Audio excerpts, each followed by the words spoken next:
IT সেক্টরের একটা অন্যতম কোম্পানি যার নাম হচ্ছে উইপ্রো লিমিটেড। উইপ্রো লিমিটেডের হচ্ছে কোয়ার্টার 3 রেজাল্ট আউট হয়ে গেছে। কোয়ার্টার 3 রেজাল্টের পারফরমেন্স কী টাইপের দিয়েছে উইপ্রো লিমিটেড, সেটাকে নিয়ে আমরা অ্যানালিসিস করব। তো আগে আমরা দেখে নেব যে কোম্পানি ডিভিডেন্ড ডিক্লেয়ার করেছে নাকি, এটাকে আগে আমরা দেখে নেব। তো এখানে লেখা আছে, দেখতেই পাচ্ছেন লেখা আছে পেমেন্ট অফ ইন্ট্রিম ডিভিডেন্ড 6 টাকা করে। তার মানে হচ্ছে 6 টাকা করে কিন্তু ইন্ট্রিম ডিভিডেন্ড কিন্তু ডিক্লেয়ার করেছে, এইটুখানি মাথায় রাখবেন। তো ইন্ট্রিম ডিভিডেন্ডের ক্ষেত্রে কিন্তু শেয়ার হোল্ডারদের অ্যাপ্রুভালের প্রয়োজন হয় না, এইটুখানি মাথায় রাখবেন। তো এইবারে আমরা চলে যাব কোম্পানিটার হচ্ছে কোয়ার্টার 3 রেজাল্টে, দেখব যে কোয়ার্টার 3 রেজাল্টের পারফরমেন্স কী টাইপের দিয়েছে। তো স্ক্রল ডাউন করে দেখব যে কত নাম্বার পেজে আমরা পাচ্ছি। আমরা 11 নাম্বার পেজে কিন্তু পাচ্ছি কোয়ার্টার 3 রেজাল্টটা। তো একটু লার্জ করে নিই। ফার্স্ট আগে আমরা দেখে নেব যে সিকোয়েন্সগুলো ঠিকঠাকভাবে সাজানো রয়েছে নাকি, এটাকে আগে আমরা দেখে নেব। এটা হচ্ছে এই কোয়ার্টার, মিনস হচ্ছে কোয়ার্টার 3, এটা প্রিভিয়াস কোয়ার্টার, আর এটা হচ্ছে 1 বছর আগে। তাহলে সিকোয়েন্সগুলো ঠিকঠাকভাবে সাজানো রয়েছে, আমরা এইটুখানি বলতেই পারি। এইবারে আমরা দেখে নিই যে অ্যামাউন্টগুলো কিসে দিয়েছে। অ্যামাউন্টগুলো হচ্ছে মিলিয়ন্সে দিয়েছে অ্যামাউন্টগুলো। এইবারে আমরা চলে যাব কোম্পানিটার টোটাল ইনকামে। তো টোটাল ইনকামে যাওয়ার আগে আমরা একটু লার্জ করে নিয়ে অ্যাডজাস্ট করে নেব, তাহলে আপনাদের কাছে ব্যাপারটা আরও ভিজিবল হবে। এইবারে আমরা চলে আসলাম কোম্পানিটার টোটাল ইনকামে।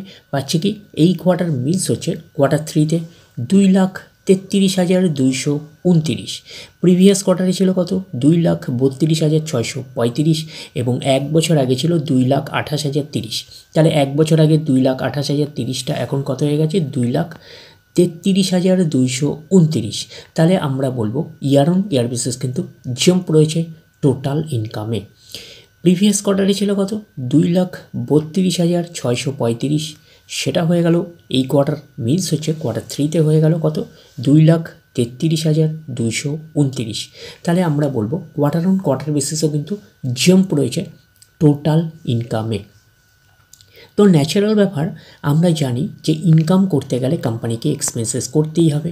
তো এখন দেখার বিষয়ে কোম্পানিটা ইনকাম করতে গিয়ে কতটা এক্সপেন্সেস করেছে। আমরা চলে আসলাম কোম্পানিটার হচ্ছে টোটাল এক্সপেন্সেসে। তাহলে কি পাচ্ছি এই কোয়ার্টার মিস হচ্ছে কোয়ার্টার 3তে 1,88,701। প্রিভিয়াস কোয়ার্টারে ছিল 1,89,860, এবং 1 বছর আগে ছিল 1,92,505। তাহলে 1 বছর আগের 1,92,505টা এখন কত হয়ে গেছে 1,88,701। তাহলে আমরা বলবো ইয়ার অন ইয়ার বেসিস কিন্তু ডাউন পারফরমেন্স করেছে টোটাল এক্সপেন্সেসে। প্রিভিয়াস কোয়ার্টারে ছিল কত 1,89,860, সেটা হয়ে গেল এই কোয়ার্টার, মিনস হচ্ছে কোয়ার্টার 3তে হয়ে গেল কত 1,88,701। তাহলে আমরা বলবো কোয়ার্টার অন কোয়ার্টার বেসিসও কিন্তু ডাউন পারফরমেন্স করেছে টোটাল এক্সপেন্সেসে, আমরা বলতে পারি।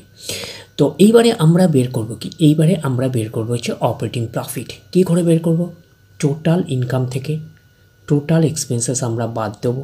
বাদ দিলে যেটা পড়ে থাকবে সেটা হচ্ছে অপারেটিং প্রফিট। টোটাল ইনকাম পেয়ে গেছি, টোটাল এক্সপেন্সেস পেয়ে গেছি, টোটাল ইনকাম থেকে টোটাল এক্সপেন্সেস বাদ দিলে পড়ে থাকছে অপারেটিং প্রফিট। অর্থাৎ আপনারা বলতে পারেন প্রফিট বিফোর ট্যাক্স, এটাকেই আমরা অপারেটিং প্রফিট বলতে পারি। এই কোয়ার্টার মিনস হচ্ছে কোয়ার্টার 3তে 44,533, প্রিভিয়াস কোয়ার্টারে ছিল 42,778, এবং 1 বছর আগে ছিল 35,521। তাহলে 1 বছর আগের 35,521টা এখন কত হয়ে গেছে 44,533। তাহলে আমরা বলবো ইয়ার অন ইয়ার বেসিস কিন্তু জাম্প রয়েছে অপারেটিং প্রফিটে। প্রিভিয়াস কোয়ার্টারে ছিল কত 42,778, সেটা হয়ে গেল এই কোয়ার্টার, মিনস হচ্ছে কোয়ার্টার 3তে হয়ে গেল কত 44,533। তাহলে আমরা বলবো কোয়ার্টার অন কোয়ার্টার বেসিসও কিন্তু জাম্প রয়েছে অপারেটিং প্রফিটে। কোম্পানি কিন্তু এক্সপেন্সেসটাকে কিন্তু কন্ট্রোল করেছে কিন্তু বলেই কিন্তু আমরা বলতে পারি যে অপারেটিং প্রফিটের মার্জিনটা বেড়েছে, এইটুখানি কিন্তু আমরা বলতেই পারি।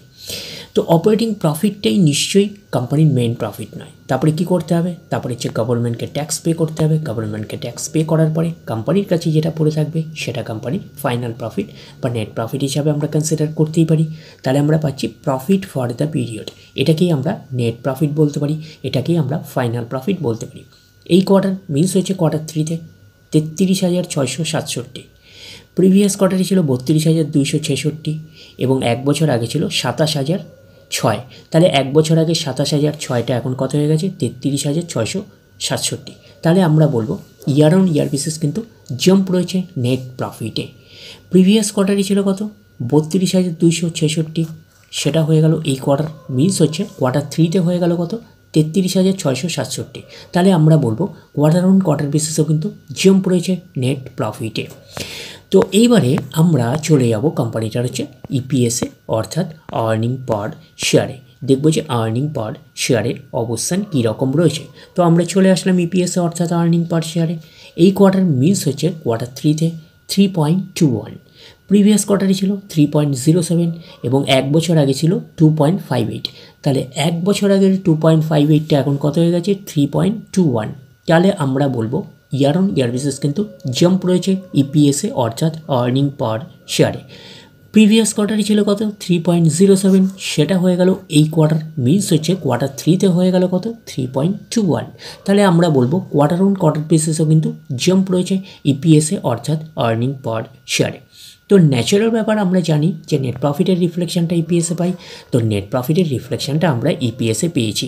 তো ওভারঅল কনক্লুশন হিসাবে কি বলতে পারি, তো ওভারঅল কনক্লুশন হিসাবে আমরা নেট প্রফিটের ক্ষেত্রে কি পেয়েছিলাম, আমরা নেট প্রফিটের ক্ষেত্রে পেয়েছিলাম যে ইয়ার অন ইয়ার বেসিস এবং কোয়ার্টার অন কোয়ার্টার বেসিস দুটোতেই কিন্তু জাম্প রয়েছে।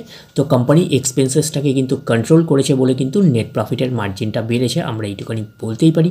তো ওভারঅল কনক্লুশন হিসাবে আমরা বলতে পারি যে উইপ্রো লিমিটেডের হচ্ছে কোয়ার্টার 3 রেজাল্ট আমরা বলতে পারি একটা আউটস্ট্যান্ডিং টাইপের একটা পারফরমেন্স করেছে, আমরা কিন্তু এইটুখানি বলতেই পারি। এবং সাথে কিন্তু 6 টাকা করে কিন্তু ইন্টারিম ডিভিডেন্ড কিন্তু ডিক্লেয়ার করেছে, আমরা এইটুখানি বলতেই পারি।